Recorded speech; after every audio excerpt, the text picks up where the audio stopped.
நேர்களே, நாம இப்போ பாகிஸ்தானுடைய முன்னாள் பிரதமர் இம்ரான் கானை பற்றி நேற்று நான் தெளிவா பாகிஸ்தான்ல இருக்கக்கூடிய அதிகார மட்டங்களை குறித்து டான் பத்திரிகையில் வெளியான ஆங்கில செய்தி, அதன் தமிழாக்கத்தை நான் உங்களுக்கு கொடுத்திருந்தேன். அதுல பாகிஸ்தான்ல மிகப்பெரிய கம்யூனிட்டி வைஸ் இனக்குழுக்களுக்கு இடையான அந்த மோதல ஒரு 29 நிமிஷம் நான் பேசியிருந்தேன். அது பொறுமையா பார்க்கணும். அந்த அதிகார மையத்துல பத்தான் குரூப்பை சேர்ந்த இம்ரானுக்கு எதிராக பஞ்சாபி இனக்குழுவை சார்ந்த அசீம் முனீருடைய அந்த திட்டம் குறித்தும், பலூச் பகுதிகளிலையும் ஏற்பட்டிருக்கக்கூடிய dissent voice against Asim Munir, அதே போன்று நம்முடைய ஆப்கானிஸ்தானுடைய ட்ரைபல் கம்யூனிட்டியாக இருக்கக்கூடிய பஸ்தூன்கள் எதிர்ப்பு, இதெல்லாம் சொல்லியிருந்தேன். பஸ்தூன்களும் ஃபத்தான்களும் பலூச்சுகளும், இந்த 3 இனக்குழுக்களும் பஞ்சாபியினுடைய அதிகாரத்திற்கு எதிரான போராட்டம். இதுதான் இம்ரான் கானை ஒன்றுமில்லாமல் ஆக்குவது திட்டம். இப்ப நேற்று வெளியான மிக முக்கிய செய்தியில, முன்னாள் பாகிஸ்தான் பிரதமர் கடந்த 47 நாட்களாக பகிரப்படுவதை பற்றி, அதாவது அவர் எங்க இருக்கிறார் பற்றி எந்த தகவலும் இல்லாமல் காவலில் இருப்பதால் பாகிஸ்தானில் உள்ள அதிகாரிகளால் மீள முடியாத ஒரு விஷயம் மறைக்கப்பட்டு வருவதாக அவங்க பிள்ளைங்க 2 மகன்களும், இம்ரான் கானுடைய மகன்கள் அஞ்சுகின்றார்கள். மட்டுமில்லாமல் அச்சம் தெரிவிக்கிறார்கள். அதாவது, எங்க அப்பாவுக்கு என்ன ஆச்சு, ஏதோ ஒன்று அரசாங்கம் மறைக்கிறது, ஏதோ ஒன்று நடந்திருக்கிறது, சம்திங் ராங். அதனால தான் எங்களுடைய அத்தைமார்கள், நான் ஏற்கனவே சொன்ன மாதிரி அலிமா கான், டாக்டர் உஸ்மான் கான், உஸ்மான் கான், நௌரின் நியாசி, இவங்களெல்லாம் சந்திக்க மறுக்கிறாங்க. எங்க அப்பாவை ஐசோலேட் பண்ணி வச்சிருக்கிறாங்க. ஏதோ ஒன்று நடந்திருக்கு. அதனால தான் அவர் சந்திப்பை இவர்கள் மறைக்கிறார்கள் என்று அவர் சொல்லிக்கொண்டே இருக்கிறார். யார் சொல்றாங்க? அவங்களுடைய மகன் சொல்றாங்க. எங்க அப்பாவுக்கு எதே ஆனாலும் எங்க அப்பாவை சந்திப்பதை அவங்க மறைக்கிறாங்க அப்படின்னு சொன்னதுனால, இது யார் சொல்லியிருக்கிறா அப்படின்னு பார்த்தா, பாகிஸ்தானுடைய முன்னாள் பிரதமர், அவருடைய மகன்கள் காசிம் கான் மற்றும் சுலைமான் 2 பேருமே சொல்லியிருக்கிறாங்க. அப்போ இம்ரான் கானுடைய மரண செய்தியை தவிர்த்து அடியாளா அந்த ராவல்பிண்டியுடைய சிறைகளுக்கு பின்னால் செய்திகளின் முழுவதுமாக பரவி வருவதற்கு மத்தியில், இம்ரான் கானின் மகன்களான கசீம் கான் மற்றும் சுலைமான், இந்த 2 பேருமே அச்சத்தை வெளியிட்டிருக்கிறாங்க. எங்க அப்பாவுக்கு ஏதோ ஆயிட்டு, இது மறைக்கிறாங்க, ஏதோ பிரச்சனை நடக்குது அப்படிங்கிறத மட்டும் சுலைமான், கசீம் கான் சொல்றாங்க.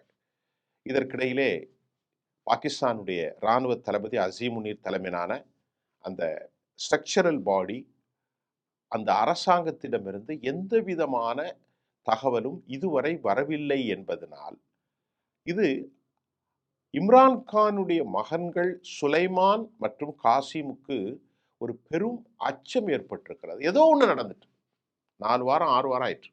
இவ்வளவு பிரச்சனை அப்புறம் கூட இம்ரானுடைய படத்தெல்லாம் வெளியிட்டிருக்கலாம், வெளியிடல. இந்த மோசமான நிலைக்கு பயந்துதான் 3 வாரங்களுக்கு மேலாக அவர் உயிரோடு இருக்கிறாரா என்பதற்கு எந்த ஒரு ஆதாரத்தையும் நாங்க பெறவும் முடியல. அவரது நிலை குறித்து அதிகாரிகள் மாற்ற முடியாத ஒன்றை மறுபடியும் சொல்றாங்க, மறைத்து வருகிறார்கள் என்று ராய்ட்டர்ஸ் நிறுவனத்திற்கு பேட்டி அளித்த இம்ரான் கானின் மகன்கள் தெளிவான குற்றச்சாட்டும் அல்லாமல் பதட்டத்தை வெளியிட்டிருக்கிறாங்க. ஏதோ ஆயிட்டப்பா எங்க அப்பாவை, இல்லைன்னா அவரெல்லாம் இவ்வளவு நாள் வைக்க மாட்டாங்க அப்படிங்கிறத சுலைமானும் காசிம் கானும் சுலைமான் கானும் தெரிஞ்சுட்டாங்க. ஆனா இதற்கும் பதில் சொல்ல பாகிஸ்தான் மறுத்துறாங்க. அவங்க சரியா பதில் சொல்ல மாட்டாங்க. இதற்கு இடையில அசீம் முனீர் தலைமையிலான அந்த பாகிஸ்தானுடைய ஸ்தாபனம், பாகிஸ்தானுடைய என்ன சொல்றது, அரசு நீதிமன்றத்தில் உத்தரவிடப்பட்ட சில வருகைகளை, அதாவது நீதிமன்றத்தால் கொடுக்கப்பட்ட சில வருகைகளை அவர்கள் டெலிபரேட்டா தடுத்துள்ள நிலையில், அசீம் கான், இம்ரான் கானுடைய இடமாற்றங்கள் குறித்து தற்போதும் பாகிஸ்தான்ல கொதிநிலையில வதந்திகள் பரவி வருது. சர்வதேச நியூஸ் ஏஜென்சி ராய்ட்டர்ஸ், இந்த ராய்ட்டர்ஸ்ல அவர் மகன் 2 பேர்ல சுலைமான் கானும் காசிம் கான். அதுல காசிம் என்ன சொல்றாருன்னா, வாராந்திர கூட்டங்களை கட்டுப்படுத்தக்கூடிய பாகிஸ்தான் நீதிமன்றத்தினுடைய உத்தரவு இருந்த போதிலும், என்னுடைய அப்பா இம்ரான் கானுக்கு என்னுடைய அத்தையோ அல்லது எங்களையோ, எங்கள் குடும்பத்தில் உள்ளவர்கள் யாரையும் அவரோடு சந்திப்பதற்கு அல்லது அவருடன் நேரடியாக முகமுகமாக தொடர்பு கொள்வதற்கு எந்த வசதியும் பாகிஸ்தான் இராணுவ அரசு அசீம் முனீர் தலைமையில் மறுக்கிறார்கள் என்பதை ராய்ட்டர்ஸ்ட்ட சொல்லிட்டாங்க. இந்த நிச்சயமற்ற தன்மை, இது ஒரு அன்சர்டினிட்டிஸ் கோயிங் ஆன். பதிலளித்த இம்ரான் கானுடைய முன்னாள் மனைவி, அதாவது முன்னாள் மனைவினா யாரு? இன்னைக்கு இருக்கக்கூடிய அவருடைய பிள்ளைங்க காசிம் கான் மற்றும் சுலைமான் கான். இவர்களுடைய தாயார் யாருன்னா ஜெமீமா கோல்சுமித். இவர் யாருன்னா ஒரு யூத பெண், லண்டனில் இருந்த யூத பெண். இவரை தான் காதலித்து அவர் திருமணம் பண்ணார். ஜெமீமா கோல்சுமித் என்ன சொன்னாருன்னா, என்னுடைய முன்னாள் கணவருக்கு என்னுடைய பிள்ளைகள் பேசுவதற்கு கூட அனுமதி இல்லை, என் குடும்பத்தினருக்கு யாருமும் பேசுவதற்கு அனுமதி இல்லை அப்படின்ட்டு இம்ரான் கானுடைய மனைவி, முன்னாள் மனைவி கோல்சுமித், அவருடைய பிள்ளைகள் காசிம் மற்றும் சுலைமானுடைய தாயாரான யூத பெண், அதுதான் இம்ரானுடைய மகள் ஜெமீமா கோல்சுமித் தெரிவித்த கருத்தும் தற்போது பெரும் வைரலாகி வருகிறது. இம்ரான் கான் இருக்கிறாரா அல்லது கொல்லப்பட்டு விட்டாரா? அவரது நிலை குறித்து எங்கள்கிட்ட எந்த விதமான ஆவணங்களோ, அதை நாங்கள் ஃபேக்ட் செக் பண்ணக்கூடிய தகவல்களோ எதுவுமே இல்லை அப்படின்ட்டு ராய்ட்டர்ஸ்ட இப்போ அவங்க தெரிவித்தது தான் ரொம்ப ரொம்ப முக்கியம். மறுபடியும் ராய்ட்டர்ஸ் சொல்கிறாரு, நம்ப முடியாத அல்லது வார்த்தையை கரெக்டாக சொன்னால் மீள முடியாத ஏதோ ஒன்று நம்மிடம் மறைக்கப்படுகிறது என்பதே நமக்கு மிகப்பெரிய பயம். அப்படின்னா என்ன? மீள முடியாதுன்னா அவர் இருந்தால் பிரச்சனை இல்லை, ஆனால் அவரே கொல்லப்பட்டு விட்டார், அவர் கொலை செய்யப்பட்டிருக்கிறார். அதனால தான் அந்த வார்த்தையை பாருங்க, மீள முடியாத ஒன்று எங்களிடத்தில் மறைக்கப்படுகிறது. மறுபடியும் ராய்ட்டர்ஸ் அவர் தான் சொல்றாரு, மீள முடியாத ஏதோ ஒன்று எங்கள்கிட்ட மறைக்கப்படுறது என்பதான் எங்களுக்கு ரொம்ப பயமா இருக்கு, எங்களுக்கு ரொம்ப அச்சமா இருக்கு, எங்க அப்பா உயிரோடு இல்லை அப்படிங்கிறதான் அவர் இந்த வார்த்தை சொல்றாரு. இப்ப ஸ்டேட்மெண்ட் கேட்குறாங்க, உங்க அப்பா பாதுகாப்பாக இருக்கிறாரா அல்லது ஏதாவது காயமடைந்திருக்கிறாரா அல்லது உயிரோடு இருக்கிறாரா என்று கேட்பவர்களுக்கு எதுவும் தெரியாமல் இருப்பது ரொம்ப உளவியல் சித்திரவதை. எங்க அப்பாவுடைய விஷயம் தெரியல என்றும் காசிம் கான் ராய்ட்டர்ஸ் செய்தி முகாமில் கூறுறாரு. சுலைமான் கூறுறாரு, கடந்த 2 மாதங்களுக்கு முன்னால் பிரதமருடன் சுயாதீனமாக சரிக்கப்பட்ட தகவல்கள் தொடர்பு இல்லை என அவர் கூறினார். எங்க அப்பாவோடு 2 மாசத்துக்கு முன்னாடி நடந்தது, அதெல்லாம் இப்ப எல்லாம் மறைக்கிறாங்க என்று அவருடைய முன்னாள் மனைவி கோல்சுமித்தும் அவருடைய மகன் காசிம் மற்றும் சுலைமானும் சொல்லியிருக்கிறாங்க. இந்த விஷயம் மிக மிக மிக மிக சிக்கல். சர்வதேச நியூஸ் ஏஜென்சியான ராய்ட்டர்ஸ்ல தான் அவங்க சொல்லியிருக்கிறாங்க. அது மட்டும் இல்லாமல் கடந்த வாரம் காசிம் கான் தன் தந்தையை 845 கைது செய்யப்பட்டதாகும். அதாவது அதுக்கு முன்னாடி 855 நாளுக்கு முன்னாடி அவர் கைது செய்யப்பட்டதும், இன்னைக்கு வரைக்கும் தெர் இஸ் நோ ஸ்கோப். அவரை சந்திக்கிறத குறித்து ஒரு புள்ளி அளவு கூட டிரான்ஸ்பரன்சி இல்லை, வெளிப்படைத்தன்மை இல்லை. அவர் ஒரு மரண குழியில, மரண சிறையில வைக்கப்பட்டிருக்கிறார். 855 நாட்கள் கடந்து போய்விட்டது. கடந்த 6 வாரமா, கிட்டத்தட்ட 42 நாட்களாக அவர் எந்த விதமான கனெக்டிவிட்டியும் இல்லை. அதாவது அதை என்ன சொல்லுங்கன்னா, ஒரு சின்ன புள்ளி அளவு கூட என் தந்தையை பற்றிய ஒரு வெளிப்படை டிரான்ஸ்பரன்சி இல்லை. அவர் தனிமை சிறையில் வைக்கப்பட்டிருக்கிறார், உளவியல் ரீதியாக பாதிக்கப்பட்டிருக்கிறார், அவருடைய வயசு 72 வயசு ஆயிட்டு என்று ரொம்ப கண்ணீரோடு ராய்ட்டர்ஸ்ட இம்ரான் கானின் மகன் கசீம் கான் நவம்பர் 27 அவர் பேசினது இப்போ வெளியாகி இருக்கிறது. ஒரு ஸ்டேட்மெண்ட்லையும் ஃபர்ஸ்ட் அவர் பதிவு செஞ்சிருக்கிறார். அப்படி இல்லைன்னா நாங்கள் எங்கள் அப்பாவை சந்திக்கிறத நீதிமன்றம் உத்தரவுகளுடன் கூட எங்களுடைய அத்தை, அவரது சகோதரிகள் வருகையும் கூட மறுக்கப்படுகிறார்கள். ஆனா ஸ்டேட்மெண்ட்டே கவர்ன்மெண்ட் கூட கோர்ட்டினோட ஆர்டர ரெஃப்யூஸ் பண்றது தான் அப்படி சொல்றாங்க. எந்த விதமான டெலிகாம் தொலைபேசி அழைப்புகள், இன்ஃபர்மேஷன் இல்ல. அதே மாரி நேரடியா சந்திச்சதும் இல்ல. அவருக்கு உயிருக்கான எந்த விதமான உத்தரவும் இல்ல. அவர் எங்க இருக்கார், யாது இருக்கிறார் என்றும் எங்களுக்கு எந்த வெளிப்படை தன்மையான தொடர்புகளும் இல்லை என அவர் காசிம் பதிவிட்டுள்ள விவகாரத்துல மறுபடியும் என்ன சொல்றார்ன்னா, இது ஒரு முழுமையான இருட்டடிப்பு என்பதும், அவர் பாதுகாப்பாக இருக்கிறார் என்பதை அவரது குடும்பத்தினர் நாங்கள் அறிந்து கொள்வதை தடுக்கும் ஒரு வேண்டுமென்ற செய்யப்பட்ட முயற்சி. அவர் உயிரோடு இல்லை என்பதை அவர் அப்படி சொல்றார்.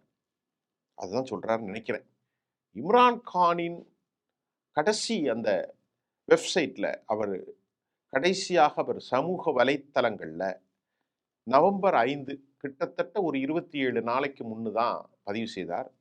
அவரது ஆதரவாளர்கள், குடும்ப உறுப்பினர்கள் அவர்களை உலுக்கிய அச்சங்களுக்கு இது திறவுகோலாக இருந்தது.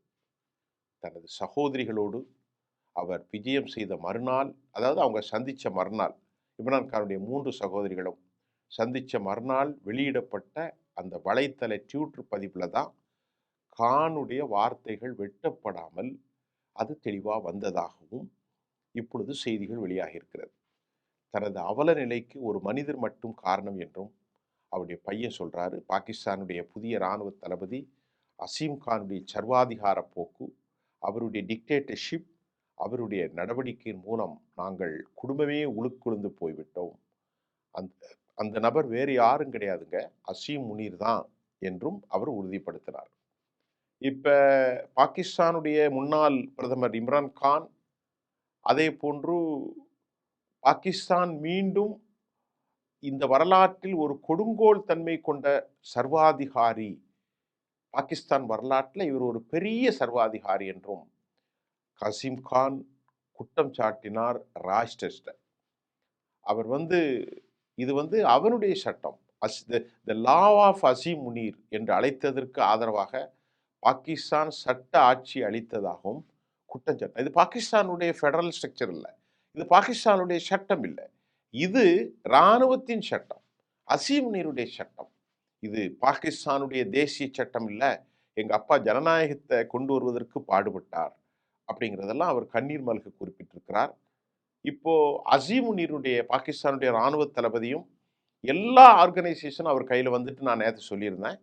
இப்போ அவரது உத்தரவின் கீழ் பாகிஸ்தானுடைய இம்ரான் கானுடைய மனைவி புஷ்ரா பீவி தற்போது அவரும் கூட ஏராளமான கொடுமைகளுக்கு, புஷ்ரா பீவியும் அனைத்து வகையான கொடுமைகளையும் அணிவித்து வருவதாக ஏற்கனவே இம்ரான் கான் கூறினார். அதே போன்று இம்ரான் கானுடைய கட்சி தெஹ்ரீகே இன்சாப் அல்லது பிடிஐ, பிரதமர் ஷாபாஸ் ஷெரீஃபினுடைய கைப்பாவை அரசாங்கம் என்றும் அவர்கள் கடுமையாக விவரித்திருக்கிறாங்க. இந்த பேச்சுவார்த்தை ஷபாஸ் ஷெரீஃபின் கைப்பாவை அரசாங்கம் என்று அவர்கள் விவரித்ததோடு, பேச்சுவார்த்தை இது நடத்தப்படாது என்றும் கூட இந்த செய்தியில் உறுதியாக்கப்பட்டிருக்கிறது. தொடர்ச்சியான ஊழல் தொடர்புடைய குற்றச்சாட்டுகள்ல தான் இம்ரான் கான் ஒரு அரசியல் நோக்கத்தோடு தான் கைது செய்யப்பட்டார். அவரது ஆதரவாளர்கள் கொதிக்கிறார்கள். அதாவது பாகிஸ்தான் தெஹ்ரீக் இன்சாம் ஆதரவாளர்களும் அரசியல் நோக்கர்களும் திரும்ப திரும்ப திரும்ப எங்களுடைய தலைவர், மக்கள் தலைவர் இதைத்தான் கொண்டு வந்தார். அவர் நாங்கள் எந்த காலத்திலும் ஜனநாயகத்தை மீளவக்கும் போக்கில் அசீம் முனீர் தலைமையிலான அந்த பாகிஸ்தான் அரசாங்கத்திற்கு இடையில ஏற்பட்ட உரசல் தான் பாகிஸ்தான் தெஹ்ரீக் இன்சாம் கட்சியினுடைய தலைவராகிய தனிப்பட்ட விரோதத்தில் அவர் நாம் ஏற்கனவே சொன்ன ஐஎஸ்ஐ அமைப்பினுடைய உளவு பிரிவின் தலைவராக அவரை டிஸ்மிஸ் செய்தார் 2019. இதுல ஏற்பட்ட அந்த கருத்து மாற்றம் தான் இப்போது இம்ரான் கான் உயிருக்கு உலை வைத்திருக்கிறது. இதுல தான் அதிகாரத்தை மட்டுப்படுத்த ஆல் இன்ஸ்டிடியூஷன், ஜுடிஷனரி இன்ஸ்டிடியூஷன், இராணுவம், நாடாளுமன்றம் எல்லா இடத்திலும் அவர் புல்ல கொண்டு வந்துட்டார். இப்போது பல வாரங்களாக இம்ரான் கானிடமிருந்து எந்த செய்தியும் வரவில்லை. இம்ரான்கான் இருக்கிறாரா என்பது குறித்து எதுவும் இல்லை. இன்று வரைக்கும் அவர் கொல்லப்பட்டதாகத்தான் பாகிஸ்தானில் அதிகமாக வதந்திகள் பரவி வருவதால் சமூக ஊடகங்களில் இடுகையும், அதாவது சமூக இதில், அதாவது வலைத்தளங்களில், சோசியல் மீடியாக்கள் அவரது மகன்கள் முத்துரை குற்றச்சாட்டப்பட்ட ஒரு கடுமையான குற்றச்சாட்டுகளை பாகிஸ்தானுடைய இராணுவ தளபதிக்கு மேல் எழுப்பியிருக்கிறார்கள். சுலைமானும் இம்ரான்கானுடைய மகன், முன்னாள் மனைவி ஜெமீமா கோல்ட் சுமித்தினுடைய பிள்ளைகள் லண்டனிலிருந்து ராய்டர்ஸுக்கு எடுத்த விவகாரத்தில் மறுபடியும் சொல்கிறேன், நாங்கள் மீள முடியாத ஒரு துயரத்தில் எங்கள் அப்பா இருக்கிறார், அந்த செய்தியை மறைச்சிட்டாங்க என்று சொல்லியிருப்பது பாகிஸ்தான் மட்டும் இல்லைங்க, உலகம் முழுவதும் கொதி ஏற்படுத்தியிருக்கிறது, கொதி நிலையை. காரணம், இது மிகப்பெரிய அநியாயமாக இருக்கலாம். அவர் கொல்லப்பட்டால் அதை பற்றி நமக்கு ஆதாரம் இல்லை. இப்போ அவருடைய ராய்டர்ஸுடைய பேட்டி தான் இப்போ நான் உங்களுக்கு சொல்லியிருக்கிறேன். மீண்டும் அடுத்த அப்டேட்ஸோடு சந்திக்கிறேன். நன்றி.